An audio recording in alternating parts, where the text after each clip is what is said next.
In a time of rising unrest, when borders dominate headlines and immigration policy shapes the future of our nation, the truth matters.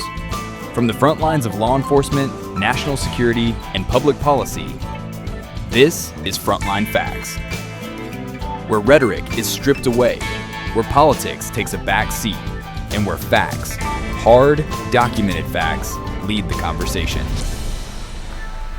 As instability grows beyond our southern border, as communities feel the impact at home, we bring you informed voices. Attorneys, senior law enforcement leaders, policy experts, and professionals who understand the law, the protocols, and the consequences. This isn't opinion. This isn't spin. This is clarity in a time of confusion. This is Frontline Facts, and the conversation starts now. So this morning, I had the pleasure of inviting Oscar Gonzales to our podcast called Frontline Facts, where we are correcting the rhetoric. I want to share something very exciting about our guest this morning, because not only is he a very seasoned former Harris County deputy with a lot of years, I think, Oscar, you mentioned 38 years or 40 years of experience, but also your vision, because I know you're a Republican candidate running for the Harris County judge position, which is equally important in today's climate when we're talking about national security. I want to welcome you onto the podcast. My name is Louisa Deason, and I hope that we can help correct the rhetoric today. So, Oscar, by all means, I want you to introduce yourself and please give us a little bit about your outstanding background. Thank you very much for having me on the show today. I'm a native Houstonian, born and raised here. Started out early life in 5th Ward in the Tuffley Park area, an area known to the older Hispanics as Colonia Villa. And from there, we moved over to the Heights area when they still had serial killers running around over there. Graduated from Reagan High School in 1980, and in 1988 got my dream career as being a Texas peace officer with the Harris County Sheriff's Department. So 1988 to 2018, I retired in 2018. And even though I retired, I'm still doing the good work for others. Well, and you come with a lot of different things that you have. Now, in your candidacy, you're running, and what is your platform? Because I know that you, not only as a former Harris County Sheriff's deputy, you've also been instrumental in having worked with other federal agencies, specifically people like ICE, Immigration and Customs Enforcement, and I'm sure before that it was the U.S. Immigration and Naturalization Service prior to 9/11, and that 9/11 changed the dynamics of everything. But can we talk about a little bit of your platform and why you're so passionate about running for judge?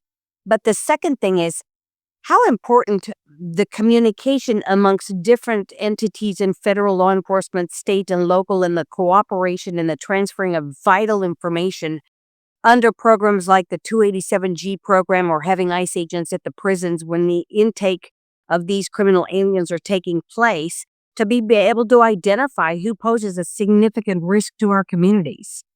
Absolutely. I'm very passionate about safety and security. I would love to see safe streets because we don't have that right now. Every day you turn on the TV and there's murders, deaths occurring, suicides. The numbers are just too much to bear. Everybody's tired of it. I'm tired of it. And so that's one of the reasons I'm getting into this. I'm here as a candidate because I bring law enforcement experience to the table. Plus, I've got 30 years of on-the-job training inside all the different divisions and areas of Harris County, including the flood control, the hospital district, commissioner's court, the budget office. I bring all that to the table. As my time as an officer, working in the jails, working on the streets, it's very important. We work together with all the different federal agencies, with INS, DEA, FBI. We worked with everybody. And so it's very important. And as a law enforcement officer, you take an oath of office to defend the country and the state and to uphold the Constitution. And so It's not a matter of we cannot choose the law that we want to enforce, like what I see going on today in with different politicians, and it's just absurd. They take the same oath of office, yet some things they want to enforce and some they don't. And so it's very important because in the past, we've gotten people who are terrorists. We've been able to find them, locate them. They're coming through the jail. You identify them, and they're known terrorists from around the world that come through here. And so it's extremely important for us to make sure we know who is going through the country, coming into the country, who's being arrested, because a lot of these people, they continue with the kind of acts they did in the country where they come from.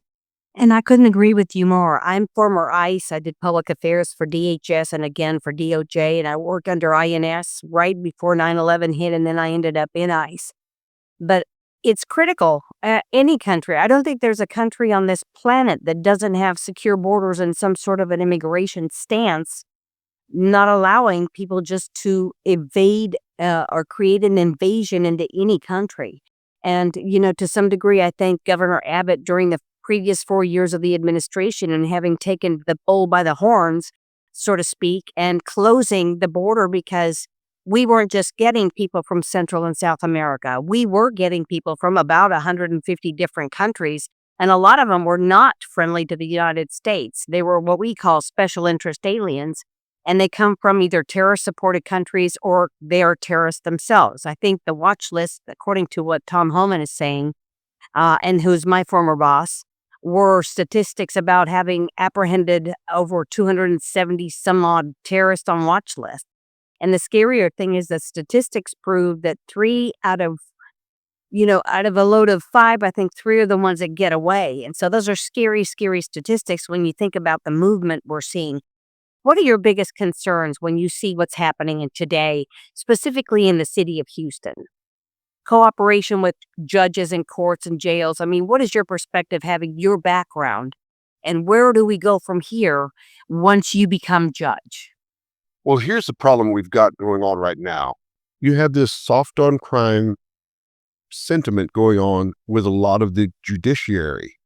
And that's a problem because what we're seeing is a revolving door. I remember a long time ago, the people would complain saying, there's a revolving door taking place. We're letting criminals go. Well, currently that's actually a true statement because in 2018, when I retired from the sheriff's department, there were 4 innocent people murdered by somebody on bond.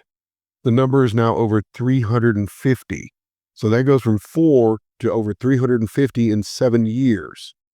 Now you have this laundry list of innocent victims. You've got all these angel survivors that mourn their loved one loss. And it seems like there's no end to it because the O'Donnell decree was brought into place. It was voted on and accepted. And then later it's been determined that it's not really a valid order because it didn't follow proper procedures through the courts. So the 11th Circuit and the 5th Circuit have determined that it's not really a good order. And that was a huge case, Oscar. Can you go into some of the statistics about that case? Because I heard a couple of people at a Cherry Tree Republicans meeting I attended talk about that case, and they had several Republican judges talking about how significant that case was in changing things. Give me your perspective. Okay, originally, that case is the O'Donnell decree is supposed to affect and help people who are on misdemeanor cases only. But now it's been utilized to help release or give an excuse to release felons. And that was not the original intent. And so we really need to have a scorecard on all of the judges and to see exactly what they're doing so we can publish that scorecard because a lot of them are using the excuse, from my understanding, they're applying O'Donnell to the felons, and that was not the intent of the O'Donnell decree. Now, the O'Donnell decree was supposed to help people, poor people.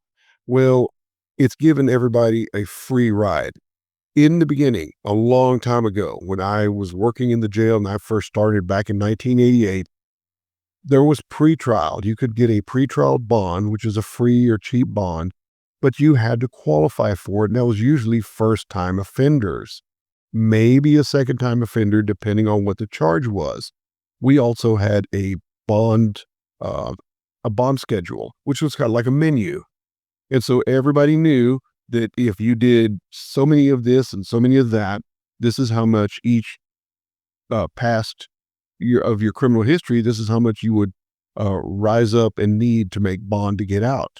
And a long time ago, let's say, for instance, let's do a hypothetical. Let's say a first-time offender goes out there and he gets a pretrial bond and he goes out and he's able to go and go back to work. Somebody who is not a first-time offender gets arrested, and then their family could call a bondsman. The bondsman would calculate the amount of the bond based on the person's history, and that would be like the menu when I'm talking about the bond schedule. And then the family would put up some type of collateral, either money, a house, a vehicle, or whatever, with a bonding company. Then the bonding company has to put up collateral with the sheriff's department. So that meant everybody had skin in the game. Everybody had something to lose. And now the rate of fugitive rate back then was less than 5%. That meant less than 5% of the people did not show up to court. The bondsman did a great job of babysitting all those accused. Now that we're giving out free bonds like candy to everybody, and the bondsmen are basically out of the picture, the fugitive rate is approximately 85%. So 85% of the people getting all these free bonds are not going to court. That is a problem. That's a huge problem. And the other thing that I see, and I know this from my past experience as well, and I hear from, internal sources, the fact that in the jails, there are some agents that get in, but it's not at the level of cooperation where it used to be. It needs to improve. And the thing that is the scariest is these hardcore criminal aliens that had been not only committing crimes repeatedly, but many of them have been circulating through the jail system, bonding out, not being told or not having any access to ICE, putting ICE detainers on these individuals, and it's just a revolving door. So we're finding in some of our statistics that there's people that have been deported 5, 10, maybe 17 times that are committing repeat offenses, and some of the most violent ones start out just as domestic violence disputes, are they not? Yes, actually, domestic violence is on the rise. Practically every week in Harris County, you have a domestic violence case. A few weeks ago, there was 2. I mean, it's unacceptable. The frustration, the level of frustration with the people, the lack of accountability with those who are committing crimes, free bonds or low, cheap bonds, it emboldens the criminals Yes. and people who have a propensity to do criminal activities. We have to start holding people accountable. Even the people that commit the first offense, hold their feet to the fire. Sometimes that changes their lives and they won't do it again, and they won't proceed to climb the ladder of crime. Because, if somebody goes out there and they start shoplifting, and then they go, well, I got off free for that one, they dismissed the case, or they didn't even charge me. And then they keep doing it. Then you start rising up and they do more because they say, well, I'm not going to get in trouble, so I might as well keep on going. And then they start going into robbery, aggravated robbery. And then an aggravated robbery can easily turn into a capital murder because they go to rob somebody and they just wind up killing the person. And so now you have crime that is rising up and becoming more intense because you didn't stop that person in the beginning when they first started. I couldn't agree with you more. I remember there was times when, I did a story with someone, journalist, a couple of months back, and they wanted me to speak on behalf of ICE, and I don't work for ICE any longer, but I've been doing consulting in immigration issues and a lot of law enforcement, kind of correcting the rhetoric. And one of the things that was brought to my attention was a list of individuals that had committed heinous crimes that had been arrested in the Harris County jails, and of course, or HVD in combination of. And these people were claiming that they were U.S. citizens and nothing else was asked of them.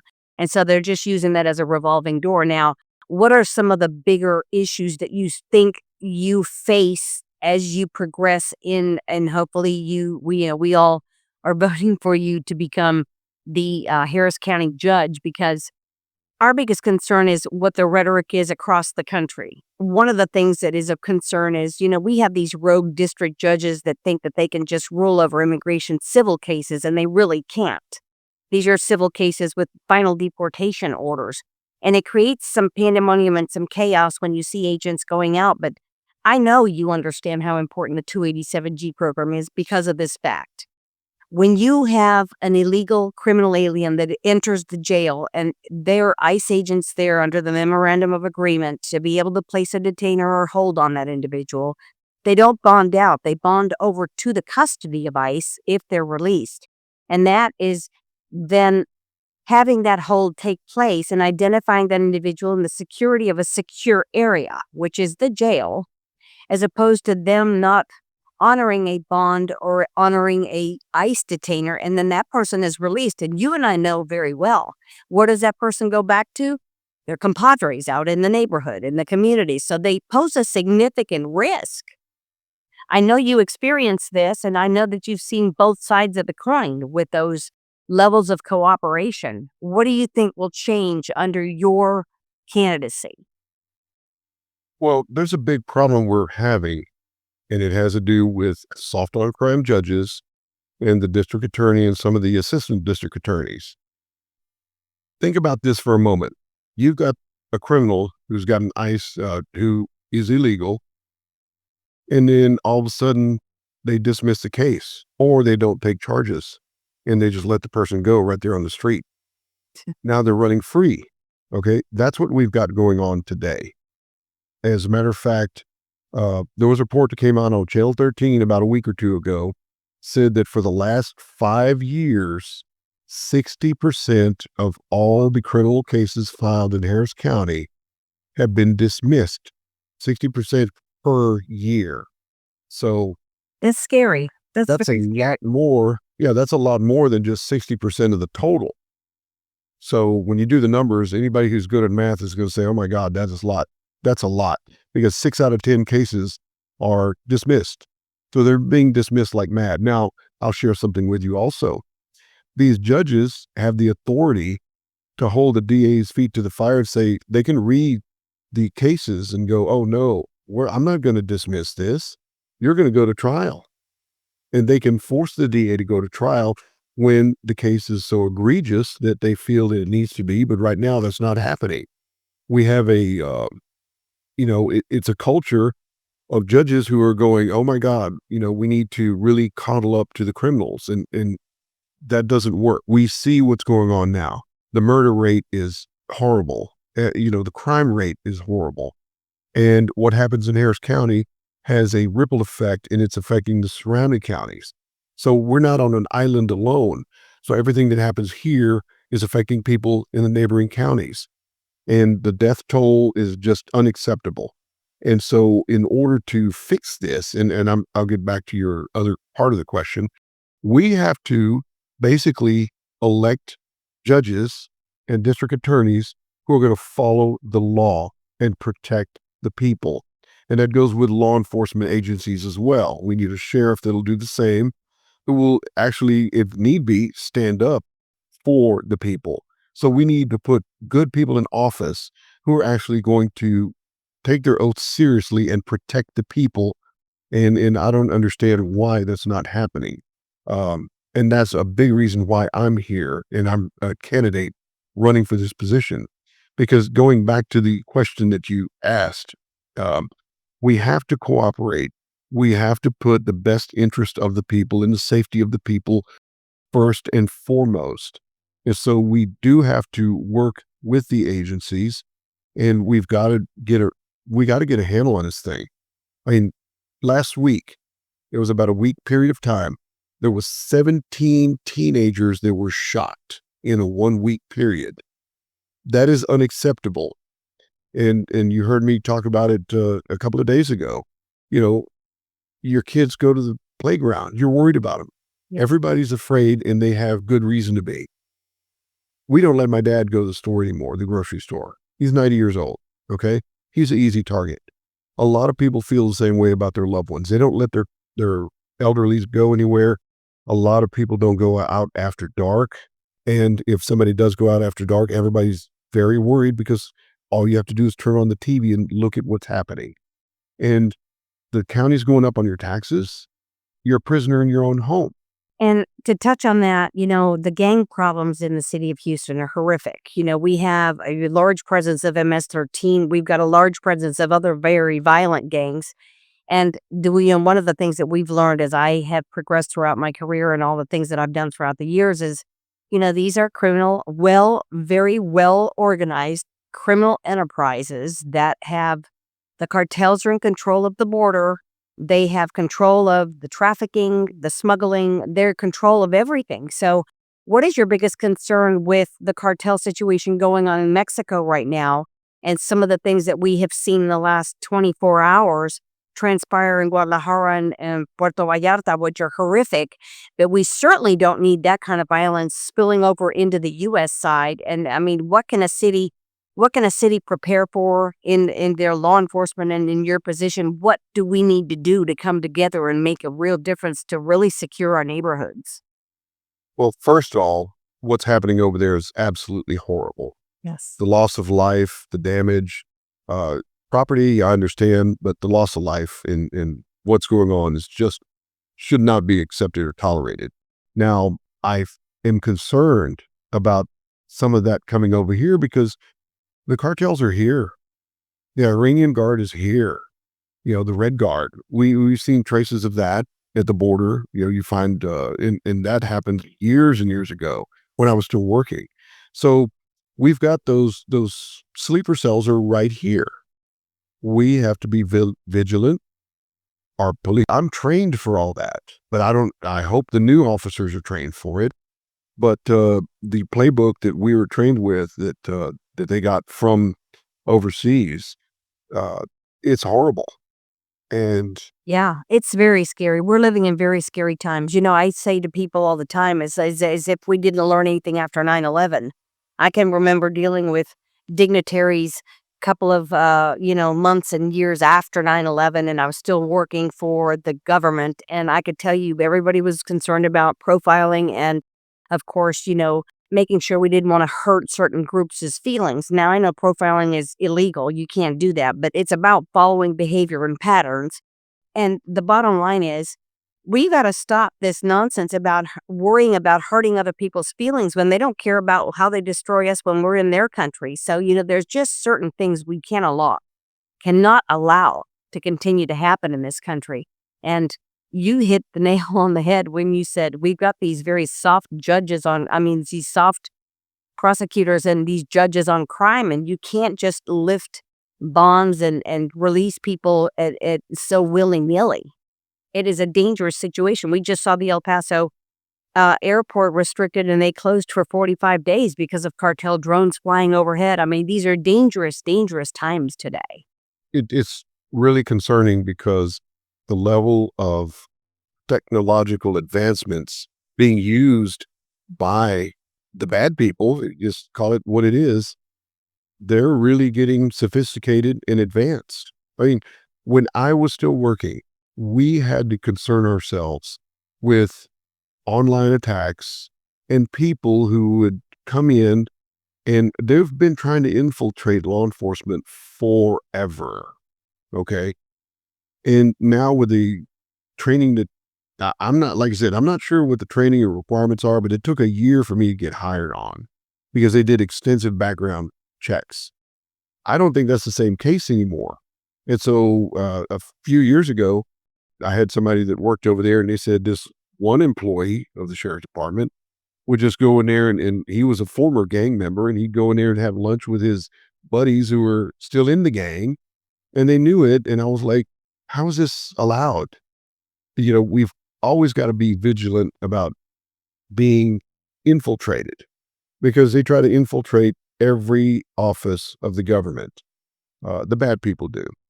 And then you've got people who clear the background checks, and then they wind up being manipulated or enticed into working for them.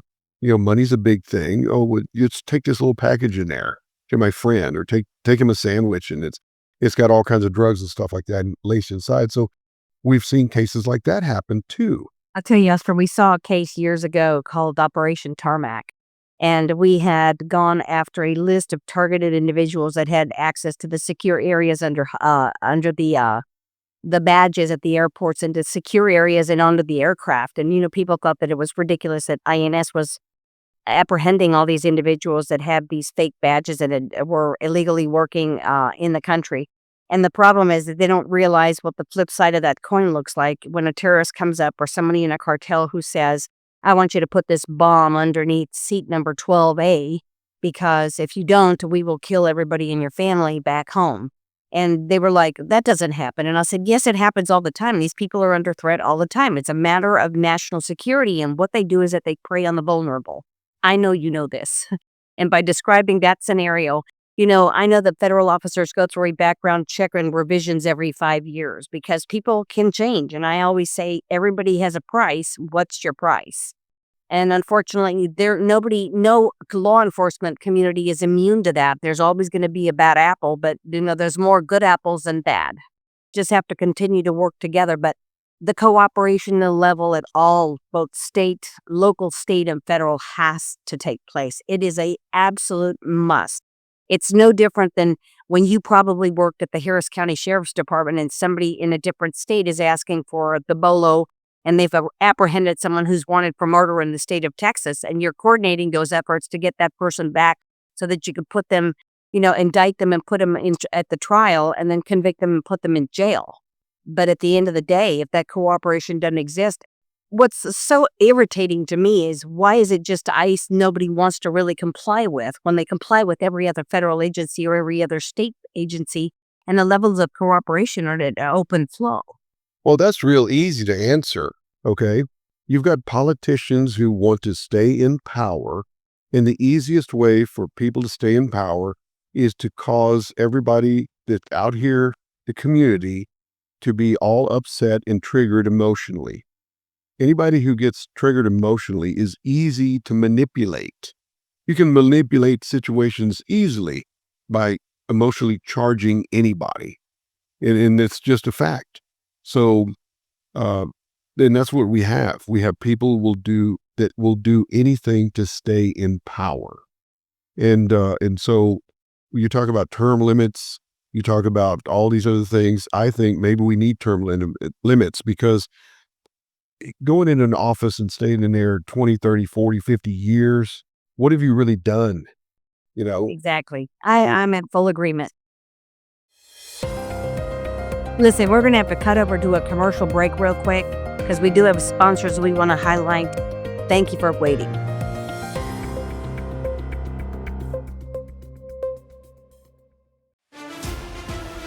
When the stakes are high, clarity matters. In today's fast-moving media environment, misinformation spreads fast, especially around immigration policy, national security, and public safety. That's where Deason Consulting Services steps in. Led by Louisa Deason, former investigative journalist, DHS and ICE subject matter expert, and certified neuro-linguistic programming practitioner, Deason Consulting equips leaders, candidates, law enforcement, and executives with clear posture, confident delivery, and fact-based messaging. From immigration policy education and media response strategy to crisis communication and executive message development, Deason Consulting helps you cut through the rhetoric and speak with authority. Whether you're preparing for a press conference, navigating a complex policy issue, or facing high-pressure media scrutiny, we prepare you to lead. Deason Consulting Services. Strategic communication, informed leadership, measured response. Contact Deason Consulting today and be ready when it matters most. Call today, 832-244-2488, or email louisa@deasonconsultingservices.com.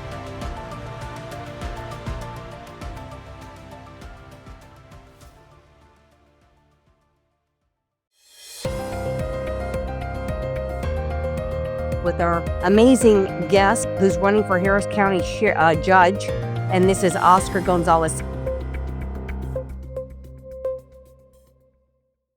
Oscar, let's talk a little bit about what we left the conversation with before our commercial break, and that was we were certainly concerned about making sure we can get some kind of term limits because we have people that are politicians that have had 30, 40 years, and this happens in every branch, right? It happens at the local level, it happens at the state, and of course, it happens at the federal level. But we really need to work on having term limits for some of these people that just get into office and they abuse their power and they don't do anything to change or to make improvements to the system.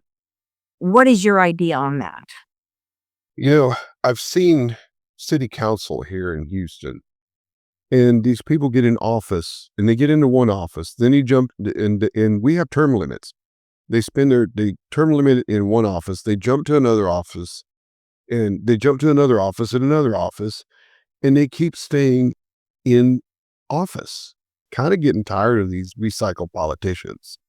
The voters are getting really smart saying, wait a minute, why are you still running? And we've got to do better because the problem and I've seen this on the campaign trail, you have all these individuals who are running for an office and they have no experience in that office at all.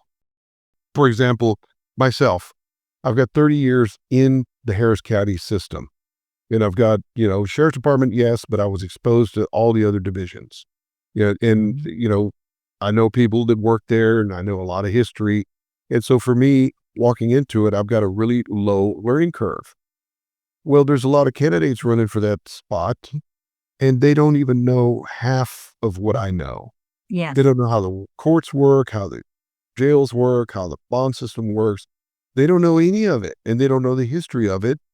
And they're just going to waltz in. They're going to have a high learning curve. And so that's what we've got with all these people who are running for office. And what I see also with a lot of these politicians or these candidates, tons of them that are narcissists. It's all about them and they just want to be in power. And really, we need to go back to what I feel the founding fathers of the country basically wanted worker servants who have a job, who have a farm. They come in, they serve a couple of terms, get the job done, and then go back to their regular job. And my wife is running for state rep, and that's how that's set up. It doesn't pay great, and it's a lot of work. She's still a candidate, but we looked at the whole thing and said, well, this is where you actually serve. And I don't understand how these politicians go into an office and all of a sudden they've got, a bank with $20 million. I look at somebody. Congratulations to your wife, your beautiful wife, by the way. And she's running for what position? Texas House District 145.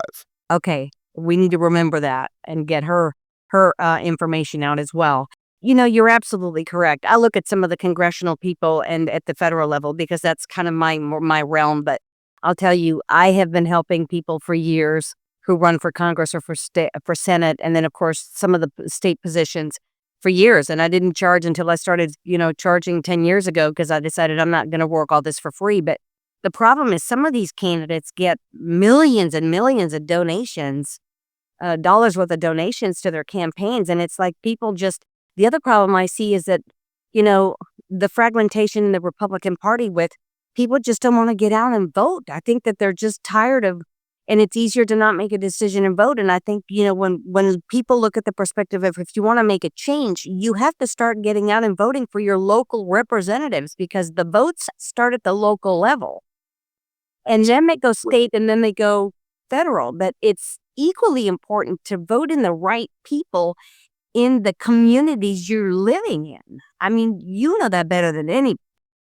Well, when I was younger, I didn't like to get into politics, but now that I've gotten older, I see that the people that have the biggest impact on everybody's lives begins at the local level, starting with the city council members, county commissioners court, everybody, because that's where it all begins. That's the grassroots.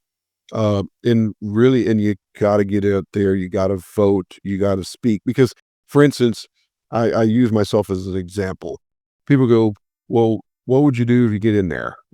Even if I got in city council, Because if you look in the streets of the town, city, and the county, a lot of them don't have lines. They don't have the yellow lines. They don't have the white lines. They don't have the little ceramic bump things that you used to have on the street, or plastic, whatever they are now. And a buddy of mine asked me, or somebody asked me at one of these interviews, they go, "What would you do?" I said, "I would love to get out there, because I'm kind of like ADHD to a bit. I'd get out there with some friends. Yeah, and let's go get some paint and some roller, and let's paint them lines." Because that is one thing that's very important to everybody. As a matter of fact, my wife was coming home last night, and she doesn't like driving in the dark. She goes, "I can't see any lines on the road." And it's true. So the basic services that we need, and they keep saying that we don't have enough money. Well, you know what? I say, if we had an organized group, let's go to Home Depot, Lowe's, or there's plenty of places they'll donate some leftover paints and stuff like that. Absolutely. And let's just go out there and start painting some lines on the street, and let's cut some grass, and let's make the place better. But it takes all of us working together as a team with a single vision. And so my mantra, basically, and I wish all the politicians would live by this, is we need to make decisions based on the best interest of the people. Right. Once we put the people first, everything else falls into place. I am in absolute agreement with that. Now, talk about some of the other things that you're running based on your campaign. What are the other things that you have had or experienced that you really want to also make changes to? I know that there's a whole list of things. So we just touched kind of like your background and what your expertise is and what you want to do with like the law enforcement aspect of things. But let's highlight the other things that you do, because you have great ideas. Well, we like to help veterans. We also do adoption days. We also do a graduation day for kids in CPS care that graduated high school, even though they did not get adopted. Animals, we do animal rescues. Okay. And there's some various programs around the country that are really good. You can take some inmates and they can actually work with the animal rescue shelters and try to help them, because it helps the animal, and it definitely helps the inmates. It's like a therapy. Yes, it is. And the same thing works with kids in CPS care and in juvenile system. They also benefit from something like that. But it takes time. It takes a lot of work. It takes a lot of different agencies working together to get those things done. So I would like to see, we've got to do better. Yes. People are dumping animals all over the place. And believe it or not, something a lot of people don't realize is that people dump kids too. Yes. Okay. Well, having gone through the federal agency and worked for ICE, I mean, the problem, and I know that you'd agree with this, Houston is a hotbed for sex trafficking and child trafficking.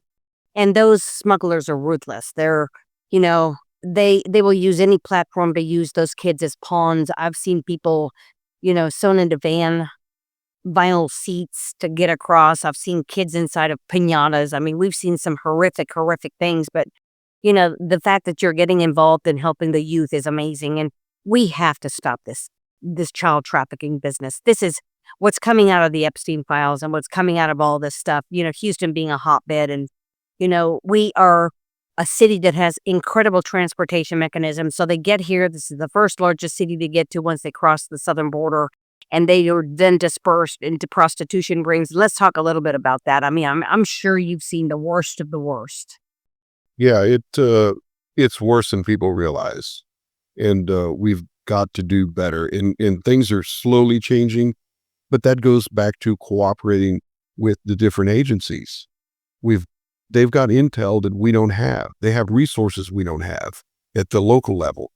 But, when I was still working, the feds could walk in, and sometimes we had to send cases to the feds, to the FBI labs, and they can figure it out and help. So law enforcement cooperation is essential to having safe streets and safe neighborhoods and a safe place to live. So there should be no question. And going back to the whole ICE issue, I understand that it's being portrayed in the media one way.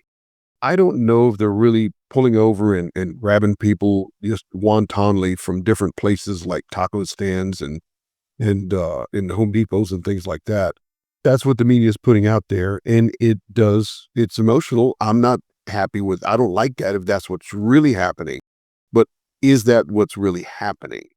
Well, I know that for a fact, Tom Homan has always said, we will go after their priority, which are the hardcore criminal illegal aliens. These are the ones that have committed sexual predatory, sexual assault of minors and sexual assault and rape and murder and serious drug trafficking charges. And so I know that they have been working prior to the administration. We're under, working on targeted lists and going after the last known address. The problem is that when you go back to the last known address, you may hit the wrong address, but they don't need the warrant if they're working in conjunction with, say, DEA and FBI, and somebody in that group has the warrant. But these are civil cases. These are civil cases that have targeted individuals that are on final orders of removal. They've absconded from those deportation orders and they've been removed previously, or they've been, removed. And now what we're looking at is increasing the what they call the reentry prosecutions, so that if you've been deported before and you enter the country illegally again, now instead of facing 5 years of probation or 5 years of a sentence at the federal level, you're now facing up to 20 years. So those sentencing guidelines have changed. But, that doesn't stop people from being in fear when they see that they've gone after somebody. And if it happens to be somebody working at a Target, I can tell you, Border Patrol may function differently, but I know that ICE, because that's who I worked with, has functioned with targeted lists. Now, again, you'll hear Tom say, anybody who's in this country illegally has committed a crime, and they're not at the top of the list, but in the process of going out to the communities to where these guys that are really, really bad, hardcore criminals are going, if they encounter people that are there illegally as well, they have to take them into custody, and they may ask those individuals without a record to just self-deport, which is a lot cheaper than going through the expense of all of the shenanigans of buying tickets and having officers then fly them out. Because the people that have done nothing other than commit the crime, which is a misdemeanor, do have, hopefully down the road, an opportunity to come back in under maybe a classification of visa that's created down the road. But you and I both know, under this administration, the likeliness of having some sort of immigration reform is probably very small. But I agree with you. It is humanitarian, but the rhetoric has confused and created so much panic in the communities. I used to deal with diffusing the panic when I worked for both INS and ICE. It's a serious problem. And you know this, no law enforcement entity has enough bed space to house everybody. You have to prioritize. Absolutely. And now I'm gonna give you something from the other side of the table too, because we have communities and we have people who, some might be illegal and they're afraid, and then the criminals that are in those areas are preying on them and they're not calling in. And then on the word on the street, from what my understanding, what I've been told, is that the victims of those crimes that call it in are no longer getting the federal protection. And that's something that you might know about, because I always tell them, look, if somebody comes after you, somebody robs you, whatever, make a report, call the police, because you're protected at that point, because now you're basically a witness to a crime. But somebody's out there telling people that that's not true. Well, there's a priority to the ones that are the cases of immediate attention. And those are, we let in approximately, the guesstimation is about 20 million criminal illegal aliens into the United States, and have over probably double that in the country currently. And when you start asking law enforcement at the federal level, i.e. Border Patrol, who really, and to clarify, the separation took place shortly after 9/11, but the agency, INS, was already going through a split, because I lived through the split. And that was, it had to separate itself from Border Patrol, which was doing all the frontline enforcement on the southern and the northern borders and up to a 35-mile perimeter into the United States. But then you had to separate what was interior enforcement. That's why there was a split and a division between ICE and Border Patrol, or CBP. There had to be defined lines. Do I agree with some of the things that the Border Patrol has done since the split and what we've seen in Minnesota? Absolutely not. I know that they use technology to read license plates and things of that nature, but still, there's got to be a way to address the problem with the priorities.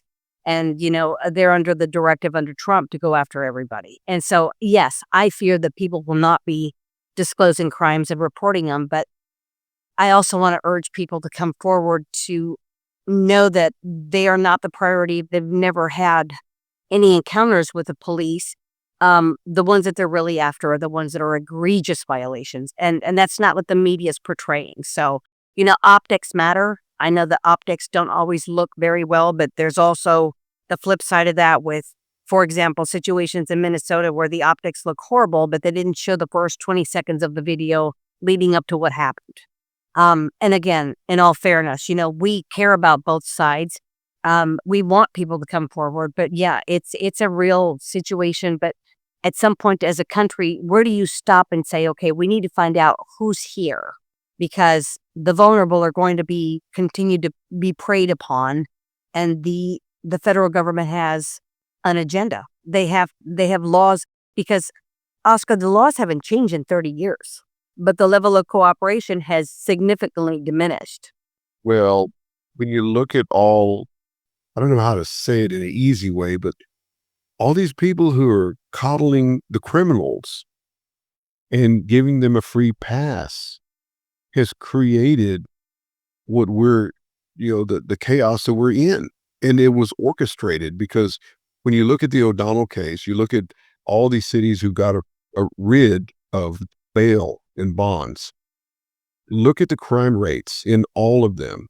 And this was orchestrated and done to every major city across the country. It's not just here, it's everywhere. All your big cities are having the same problem. And it's unacceptable. But, it gets sold to the people. Oh, this is better. No, it's a Trojan horse. And look what it's done. Yes. Because I lost a lot of friends in the line of duty. We worked hard to make this a better place. And we've watched these politicians who are just in there for power just unravel all the things that we worked on and sacrificed for to make better. And so we need to get back to what worked before. And that's what I bring to the table. Old school law enforcement. Let's hold everybody accountable. Yes. And I believe we need to hold the politicians accountable too. Yes. Okay. For a while there, I know that worksite enforcement was put to a halt, and they didn't do any of that during the Biden administration. And our concern was the driving force for many is the work here. But what they don't realize, and what the media doesn't get out all the time, is that these people that come into work, although we want them to work, we understand the peril of coming to a country where they're starving in their own country and coming to work here, but they're also being subjected to lower wages, indentured servitude. We see that with the cantinas and restaurants and a lot of the different organizations. And so, there has to be a way to criminally charge those entities, those managers, and those owners of those businesses that are driving the forces here and then abusing their vulnerabilities because they're not here legally. That has to stop as well. And we've seen through the years how businesses will just assume to pay a high fine because that's just the way of doing business. And those days are over. We really need to prosecute those driving forces that are creating the environment with the false documents and, doing the things that are really egregious violations to immigration laws. Absolutely. And as a matter of fact, on the campaign trail, I've had a chance to listen to various congressmen who are still in office and various state reps who are on the campaign trail and in office, but who are very well familiar with the labor situation in this state. And they're all saying the same thing. We need to do better. We need to have a clear, concise guest worker program, because the farms and the commercial building industry needs the labor in pouring concrete, doing structural work. A lot of those jobs, and a lot of people, sometimes they argue, Well, I'll go do that. Well, okay, go. We do need the workforce, and I'm in full agreement with you. The Braceros program was incredibly effective many, many decades ago, and we need something similar to that. And I've always been of the thought process that we need to lower the category of certain visas to, yes, we need H-1 visas for highly qualified individuals that create the environments of workforces and bringing businesses to this country, but those are so heavily abused. There need to be more stringent requirements to that, and the student visas, because you are required to report and carry a certain amount of hours. But I'm with you. There needs to be a category that brings in the people that are working on the farms, that are working as dishwashers and other things, or laying the bricks or the cement. There has to be a viable place, but I know for a fact that under this administration, it's very unlikely that we'll see that take place. So I tell people when they ask me, what should I do? And I say, you should try, if you don't have any previous crimes against you, leave the country and let's wait for an opportunity to come by, because something is going to have to happen. And that way you can come in under a legal process, and then there may be, an opportunity for you to really then adjust your status in this country. But the longer you stay in excess of 180 days, if you're here illegally, it counts against you. If you're here working in excess of 100 days, all those things count against you when you try to restore or seek a benefit in this country through the portion of the benefit side of the house, which is USCIS. So I'm in agreement with you. We need to start looking down the road and looking at what's fair. But a straight path to citizenship for anybody who broke in line doesn't merit that, in my opinion. Yeah, it's a tough call. You've got a lot of people that are here. They've been here for a long time. Some are established. Some have businesses, and they hire people and they pay taxes. And a lawyer, when I was still working, he was complaining, and this is back probably in 2010, 2012. He said, man, I got these clients. They're illegal, but they have a big corporation and they're making tons of money and they're hiring people and they're doing all this stuff and they're living a lavish lifestyle. And he would tell them, look, you're a business owner, go start working on your papers, because it's easier if you've got an established business and you have the money to do it with. And they wouldn't do it. It wouldn't do it. Now there's also the creation of different types of investor visas are available to them. But, it's just, there has to be some sort of reform done. But right now, I think the most pressing thing, and that's of concern to everybody, and I can see that, is that we need to know who is here and just wants to do harm. And that's where we start with a priority. Yep. Because I'm not get into some other theories and things that we were told. But the worst thing is if we have sleeper cells become active here, the people here have no idea. And I know, we know how dangerous it is. And I keep telling people, just don't be so trusting of everybody. We spend a lot of time being able to, the concern was we don't want to hurt feelings. And it's time that we hurt feelings, Going back to the profiling, I wanted to address that. And I forgot, I got sidetracked. People get all upset about profiling. Well, you're right. Certain people have certain patterns of certain things they do. Profiling is used to find serial killers and criminals. It is necessary. It's a necessary law enforcement tool. And I remember whenever they started saying, oh, well, you can't profile. And my thoughts as an officer were like, well, so how are we going to find these people? Patterns and behaviors, Oscar. Thing that is the most alarming is, what the rhetoric today is, and that's what I think is creating all the fear mongering, is the fact that the media says they're going after all the brown people.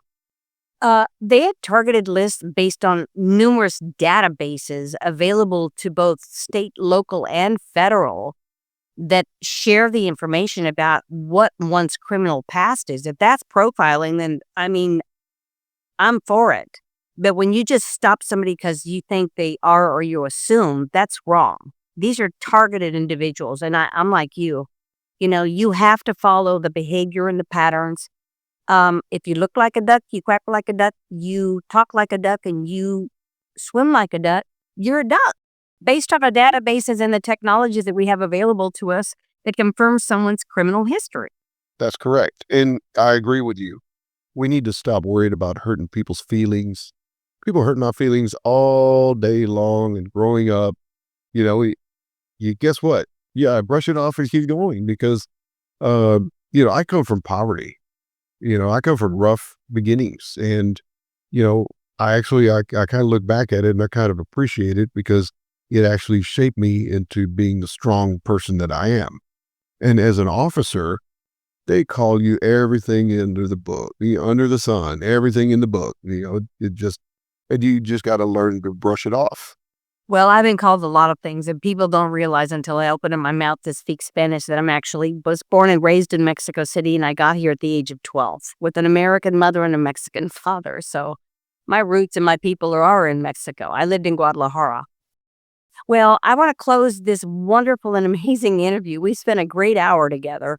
How can people donate to your campaign or learn more about you? You give some information so that we can put that up so that people know how to reach you and, how can people donate to your campaign?